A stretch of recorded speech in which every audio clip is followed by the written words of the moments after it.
Ufficialmente consegnati i lavori di riqualificazione di piazza 13 gennaio Sora. Nella mattina di sabato 7 settembre l'amministrazione comunale guidata dal primo cittadino Roberto De Donatis si è riunita nei pressi dei giardini del rione Napoli per annunciare alla cittadinanza l'avvio del piano di restyling della zona. Un cantiere atteso da molti anni che caratterizza la nostra azione di programmazione sin dall'inizio. Finalmente riusciamo, dopo aver reperito i fondi, a partire con i lavori. Sono i lavori però di una piccola parte della riqualificazione del rione Napoli, perché riteniamo che il rione Napoli sia centrale rispetto alla riqualificazione urbanistica della città, perché abbiamo quest'area fortemente degradata che ha subito i disastri del sisma del 1915 e di una riqualificazione mai avvenuta in maniera puntuale affidandosi al decoro urbano. Oggi partiamo con questa piazza da restituire ai cittadini sorani e ai cittadini del rione Napoli. Successivamente abbiamo la riqualificazione dell'area dell'ex mattatoio con uno dei progetti più importanti non solo a livello locale ma io ritengo a livello nazionale, la scuola innovativa di Renzo Piano.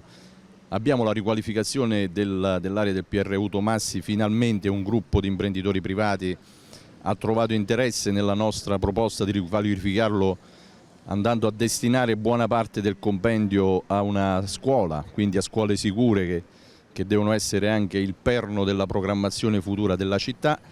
Abbiamo una pista ciclabile che passerà proprio qui davanti sul territorio pianeggiante e collegherà tutta la parte appunto in pianura della città. Quindi ecco, questo è il primo cantiere di una serie di opere che riteniamo fondamentali per guardare al futuro con maggiore ottimismo. Nel piano di riqualificazione sono previsti la realizzazione di un campo da minigolf, giochi per bambini, impianto di videosorveglianza, nuovo asfalto e rifacimento della segnaletica. Un intervento atteso da moltissimi anni dalla cittadinanza e in particolar modo dagli abitanti del popoloso quartiere. Diciamo che aspettano questo momento da oltre 40 anni, quindi quest'oggi è un momento molto importante che di fatto rientra di diritto nella storia del rione.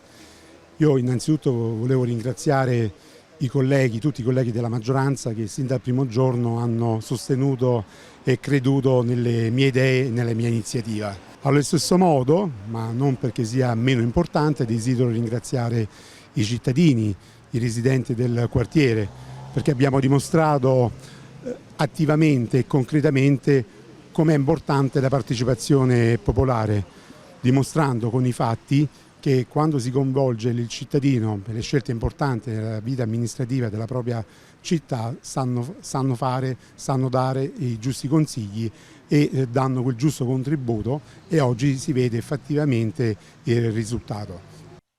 Particolare soddisfazione per il risultato raggiunto è stata espressa dal consigliere Natalino Coletta. Oggi finalmente vediamo con soddisfazione l'apertura del cantiere, quindi la consegna dei lavori alla ditta e quindi questo non è altro il compimento di uno sforzo sia economico che a livello amministrativo abbiamo sostenuto e di cui siamo convinti.